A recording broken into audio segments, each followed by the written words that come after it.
Assalamualaikum warahmatullahi wabarakatuh. Ketemu lagi dengan pelajaran tematik, di mana hari ini Ustazah akan membahas tema 3, subtema 1.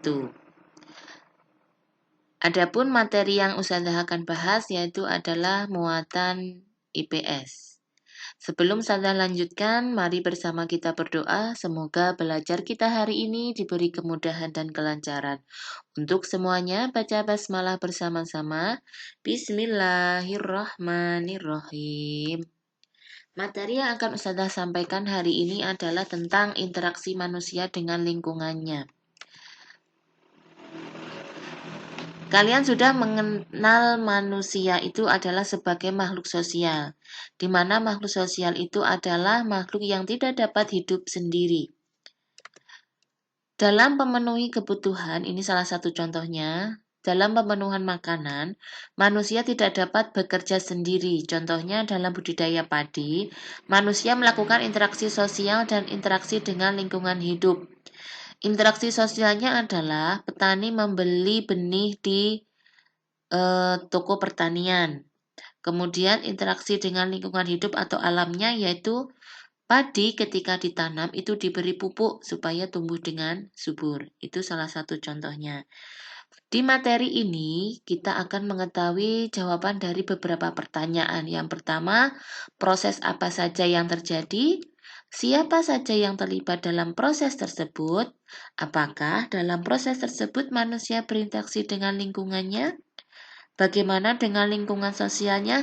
Nanti di dalam materi akan terjawab satu persatu. Sekarang kita lanjutkan materinya, yaitu tentang interaksi sosial. Apa pengertian dari interaksi sosial?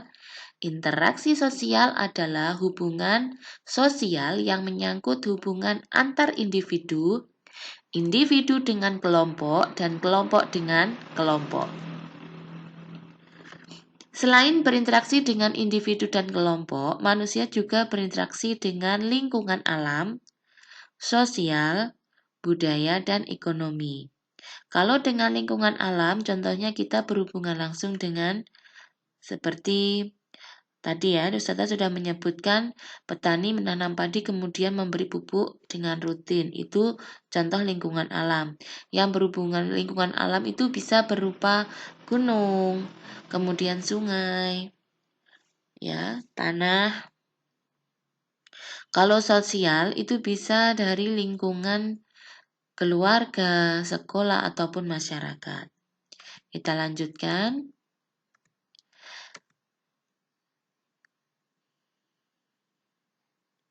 Ketika manusia sedang melaksanakan interaksi baik dengan individu, antar individu atau antar kelompok, itu pasti akan terjadi permasalahan, di mana permasalahan ini yang terjadi saat manusia sedang berinteraksi itu disebut dengan dinamika interaksi. Ini ya, dinamika interaksi merupakan adanya berbagai permasalahan yang terjadi saat manusia sedang berinteraksi.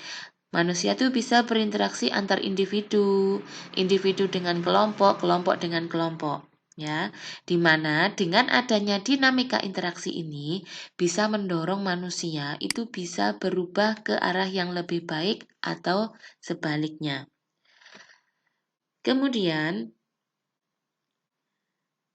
saat manusia berinteraksi baik dengan lingkungan maupun dengan sosial, itu pasti ada permasalahan seperti yang sudah Ustazah sampaikan ya. Sedangkan lingkungan itu adalah segala sesuatu yang berada di sekitar manusia. Kemudian lingkungan hidup manusia itu terdiri atas lingkungan alam dan lingkungan sosial.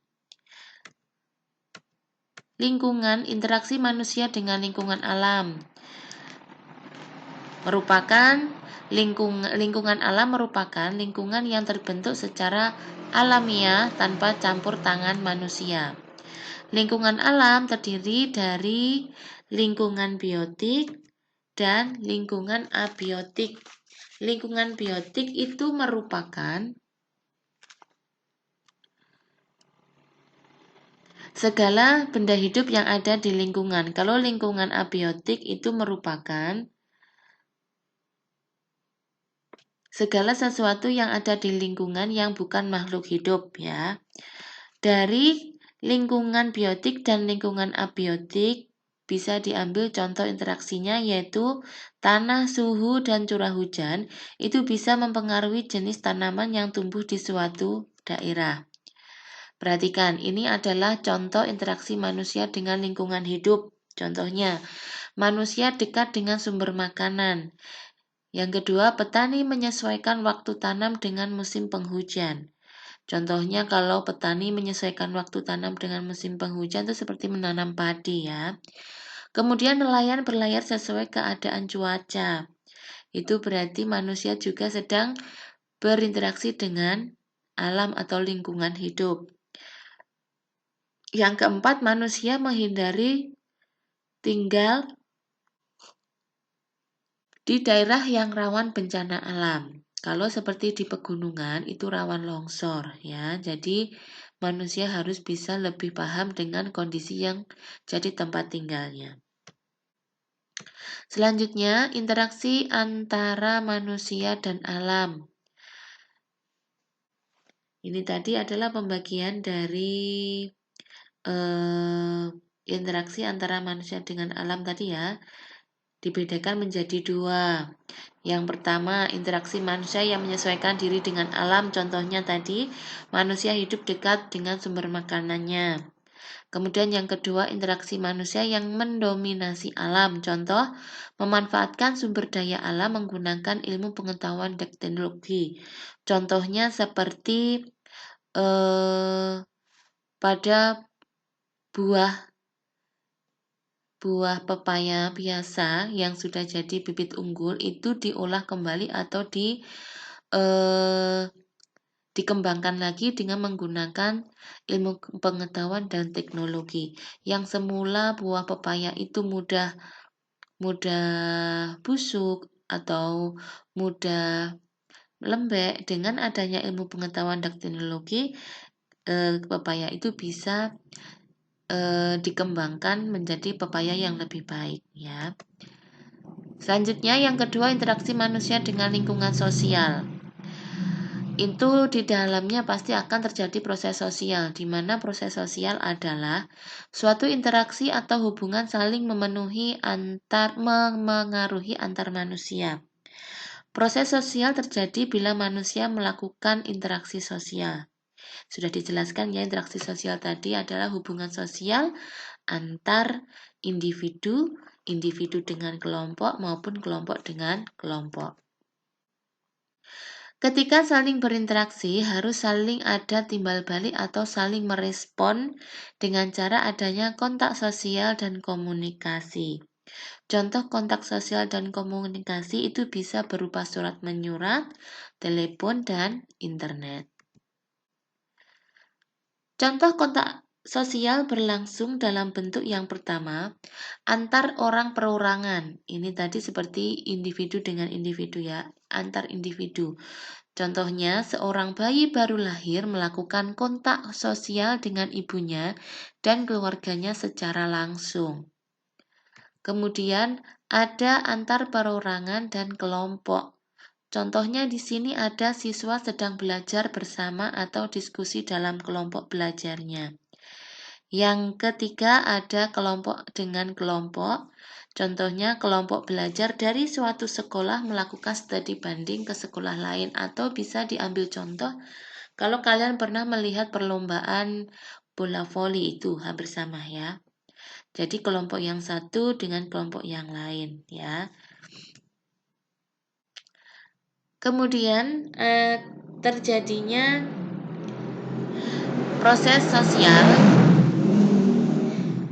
dipengaruhi oleh yang pertama faktor imitasi. Faktor imitasi adalah proses seseorang mencontoh orang lain atau kelompok. Ada faktor sugesti, pengaruh yang dapat menggerakkan hati orang. Ada faktor identifikasi, yaitu kecenderungan atau keinginan dalam diri seseorang untuk menjadi sama dengan orang lain. Yang terakhir ada faktor simpati, yaitu suatu proses ketika seseorang merasa tertarik kepada orang lain. Berikut saya beri contoh interaksi sosial di lingkungan keluarga. Makan bersama, berpamitan saat berangkat ke sekolah, bercerita dengan anggota keluarga, menonton televisi bersama keluarga. Ada contoh yang lain yaitu berikut contoh interaksi sosial di lingkungan sekolah. Ada diskusi kelompok, bermain bersama teman, memberi salam pada ibu guru, dan bercanda dengan teman. Yang terakhir ada contoh interaksi sosial di lingkungan masyarakat. Ada kerja bakti, menyapa tetangga ketika bertemu, musyawarah dalam pemilihan ketua RT, membeli jajan di warung. Nah, perhatikan, setelah kalian mempelajari apa itu interaksi sosial, di sini kita akan mencoba untuk membuat laporan sederhana dari bacaan yang sudah disediakan. Ini bisa kalian baca. Dari bacaan ini, kita bisa membuat laporan sederhana tentang bacaan. Ya, perhatikan di sini. Ini ada contoh membuat pengamatan tentang bacaan. Di mana nanti di situ kita harus membuat judul laporan, kemudian tujuan laporan, hasil identifikasi atau pengamatan yang dilakukan, yang terakhir ada kesimpulan. Di sini bisa kalian baca untuk contohnya. Kemudian yang dikerjakan adalah untuk tugas K4 muatan IPS, silahkan kalian baca buku paket tema 3 halaman 19-20, kemudian buatlah laporan sederhana seperti contoh dalam video bacaan tadi ya. Di dalam video yang sudah saya sampaikan tadi. Kemudian kalian cukup menulis di buku tulis, kemudian upload hasilnya di KI 4. Nah, bila nanti ada yang kurang dipahami, bisa menanyakan langsung kepada wali kelasnya masing-masing. Demikian materi yang dapat Ustazah sampaikan. Semoga bermanfaat, tetap semangat belajarnya. Dari Ustazah ucapkan terima kasih. Mohon maaf bila ada salah kata dan ucap. Wassalamualaikum warahmatullahi wabarakatuh.